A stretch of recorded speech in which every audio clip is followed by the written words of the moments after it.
my co-worker that quit too. So she used to work there.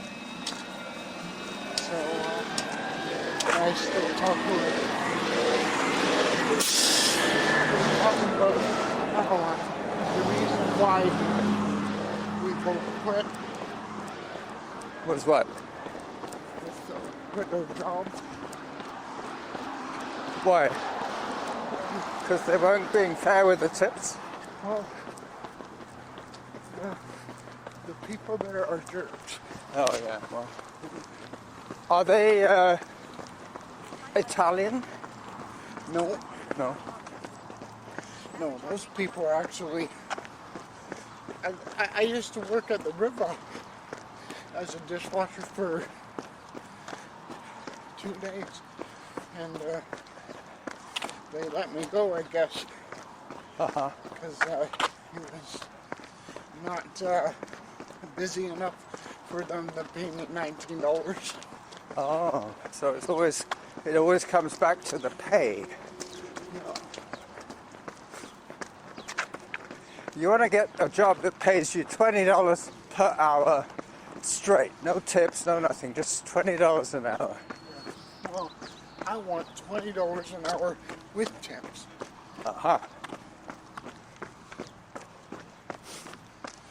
Have you ever thought of moving back to Victoria? No, Oh, I like you here in Sydney. What are you doing? I was listening to Samantha. It's easier for me to hear her if I'm not running.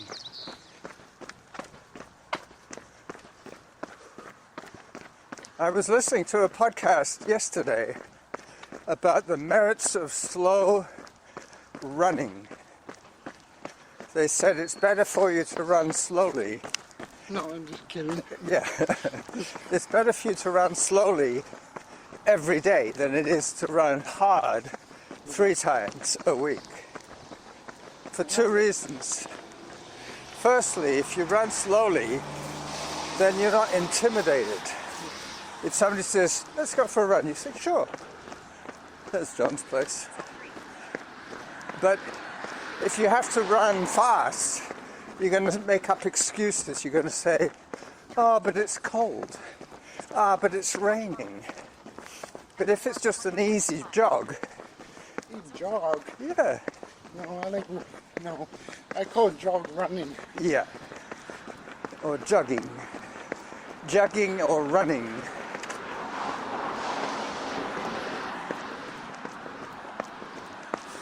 But they say it's more important to do it regularly than to do it hard only a few times. And we've known that for a long time. That's what comfort zone training is all about. The other thing is that if you're stressed, you're not getting any benefits from the running as a sort of a mind-relaxing exercise. If you're thinking, oh, I'm not running fast enough, then you're not getting the benefits of enjoying the run. There goes the 72, and another one coming the other way. No. But seeing as I'm not going to be coming back on the same bus as you, maybe I should just go straight from the run. I don't want to stand around waiting for you for too long. Oh, no. I'm only going to 5 minutes. All right. If you could do me a favor. I'll try. I got this new water bottle called hydrogen water. Yeah? Have you heard of it? No, I haven't. Have you looked it up on the internet? Yeah, and it's supposed to be giving you like 500 carrots, 200 tomatoes. It's supposed to give you 200 tomatoes? Yeah, 500 carrots. Or equivalent? Well, In terms of what? vegetables. And, I think it's good, but I'm going to try it for a while. Well, I know a friend of mine who wanted to lose weight in a hurry, and he went on a water diet.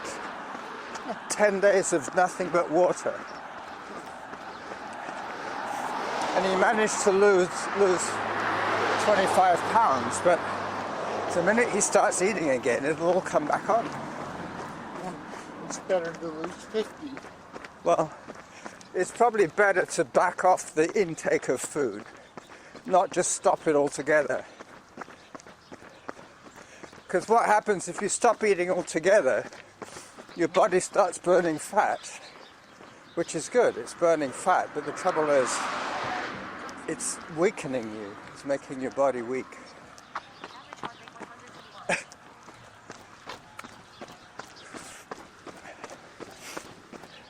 So remember that, it's better to run often and slow than it is to run hard just a few times. They did a study in Japan. Hi.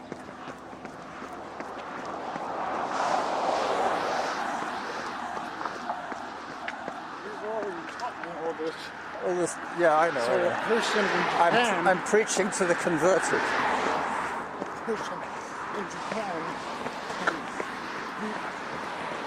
can beat anybody in an ultra marathon. Well, the Japanese are very keen on running. You know, They love running. on an ultra marathon, they go at such a good pace. Now, the Ethiopians. Well, funnily enough, the marathon distance is just about the longest you can run hard. After that, you have to run smart.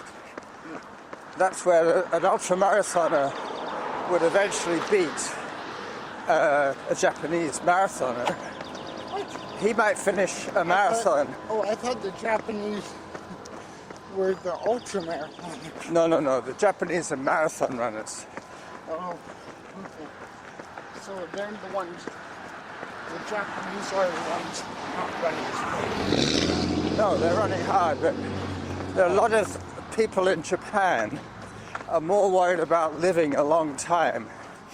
And the way they say that you should be able to live a long and healthy life is by running after you're age 60, but running slowly. I thought you said fast.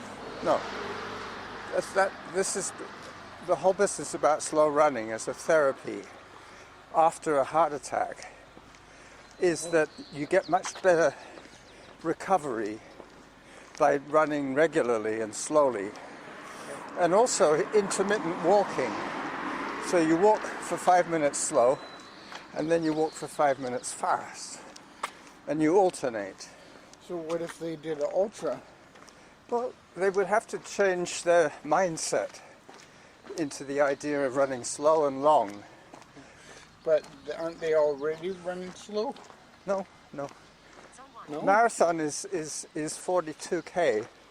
An ultra marathon is 50k and longer. So once you get past the marathon training, you have to train in a completely different way. Like if I wanted to get back into marathon training. So they have to stop running slowly just to run slowly? No. They have to start running slowly so they can run further than the 42k marathon. But if you think about it, marathon runners are like 1% of the running population. Most people who run 5Ks and 10Ks. And of the marathon runners, very few of them ever go into ultra marathons. It's like 1% of marathon runners end up doing ultra marathons. So we're already talking about a very small population of runners that do ultras. And I was one of them. But you notice I say I was. If I wanted to get back into ultras, I would have to spend 2 years training. Oh no. Yeah, yeah. Well, it's muscle memory. You'd be surprised How quickly?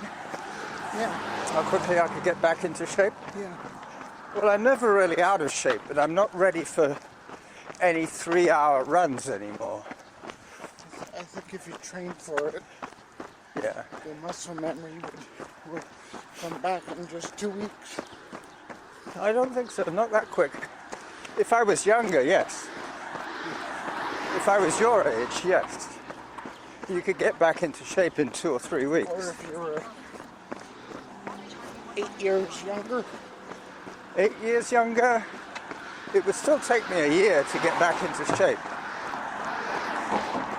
But what I would do is I would train by heart rate. So once the heart got a little bit high, I'd back off a bit. Well, if you were 8 years younger, I think it would only take you 2 weeks because before your doctor told you, before your surgery, Yeah. your High. doctor told you to cut back on your running. Well, he said don't race. He didn't say don't run, he said don't race. Yeah. If you're thinking of race it, forget it. He said don't run Don't as run far. hard. Well, So he said don't, basically saying you don't run hard anymore. don't run over 20K anymore. Well, there's 2 reasons. One is my doctor's advice, which I listen to, and the other one is my wife, Norma. You see, if she thought the doctor said to me, don't run, she would get really upset if I started running again. I just meant like don't run. Don't long run distance. hard. Don't run hard is the question, is the answer. Run light and easy all the time, but don't stop.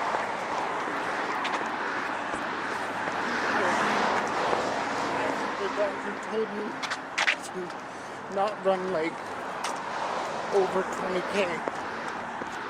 Possibly, yeah, but he never talked about distance. He talked about effort.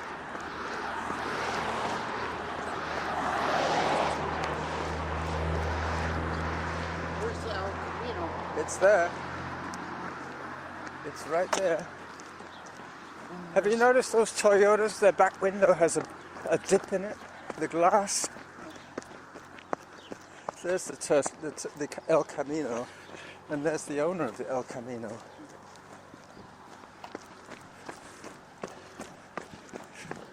El Camino man.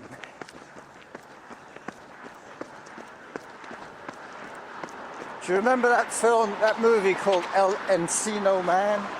Oh yeah, Brandon Fraser, I think, was in it.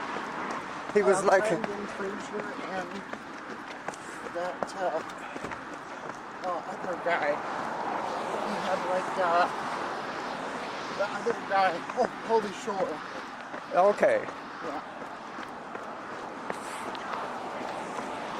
He was like a caveman that came back to modern day.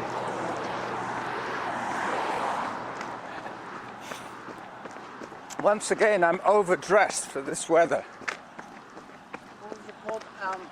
El Camino Man. El Camino man, Encino man. But he looked old enough to have had that El Camino for 30 years. So we got a problem at my work. So we have Jack's place, a new restaurant getting built right beside ours. Yeah. And they're using the same compost and the same garbage and the same cardboard. Really? That's what's happening. They're putting all their cardboard unflattened in your box. Well, everyone, both of us are using it, so it's all overflowing. Yep. Even the compost. Where are we? You mean the kitchen scraps? Yeah. Yeah. Where are we going to put it now? And when it gets hot, that's when the rats will come in. Yeah, so Is I have to go to the city hall and, Yeah. and rat on my work. Well, I think what the problem is that if more than one person uses the bins, Yeah. they could say, "Oh, it wasn't us; it was the other guys." Yeah, that's exactly what my chef said. Yeah, He they'll said- blame it on you, but it will be them. And the biggest problem with the cardboard is those vegetable boxes. They don't flatten them completely, and they take up so much room. Where I work, the guy who owns the place, every Tuesday he comes out with a ladder. He climbs up the ladder and jumps on the cardboard Yeah. to squash it all down. Because they won't take it if it's over full. It's like if the lid is bulging, they won't take it unless you bribe them. You could get them to take an overfull bin, but you have to give them $20. And Keep now, it sweet with them. But now they don't have to bribe them because I make sure that the cardboard is flattened. what's going to happen now is that Let's cross.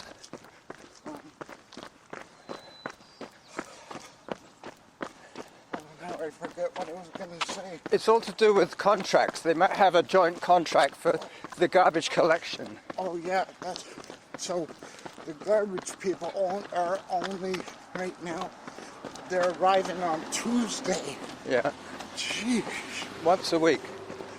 Yeah. Once a week for cardboard or for no, everything? once every 2 weeks. Wow. So That's not Tuesday- often enough. By Tuesday, yeah, we're completely fucked. Yep. So You're over full. what's going to happen when they come there? Yeah. The landlord's going to get in Hello again. That landlord is going to get in so much trouble. Yeah. Well, that's it, you see, because And they... then the landlord gets mad at us. Yeah. But your restaurant where you work is basically a bar, isn't it? They do a lot of drinks. A pub. A pub.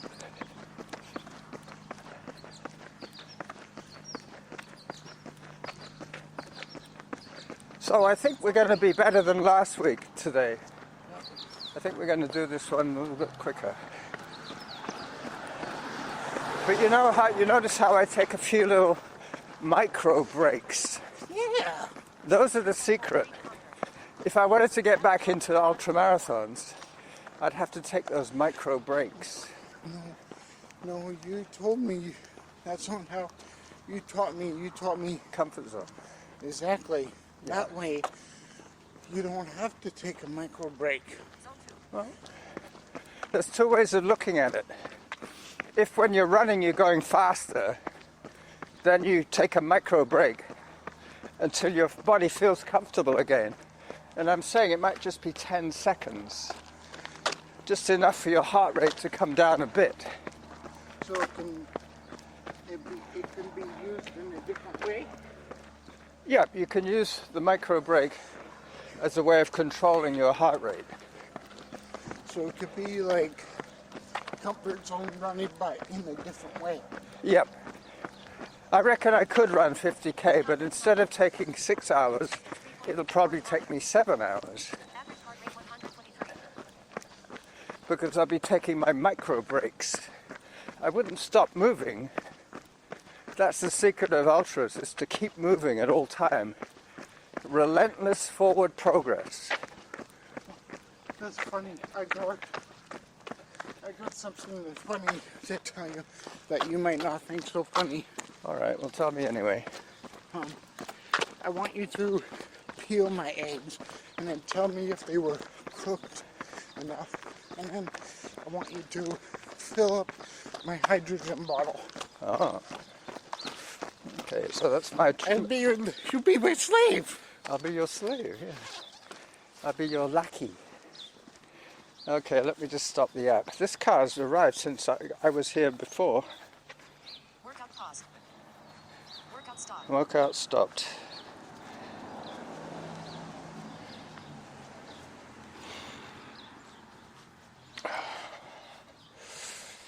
All right. Where's your bike? It's at Broadmead, I told you. It says Broadway? Oh, yeah. Yeah. I started doing that when my battery was old. I didn't want to run out of power. Oh, so you ran here? I rode my bike to Broadmead. I got on the bike and then I took the bus here. Got off the bike, took the bus here and walked from Sydney to here. Now on the way back, we're going to pick up the bus at Sydney and I'm going to jump off at Broadmead and you're going to take the 27 once you've seen your dad. Let me just stop the voice recorder. So it's been a very exciting and pleasant run with Derick today. I'll just pause this. Stop. Bye bye everybody.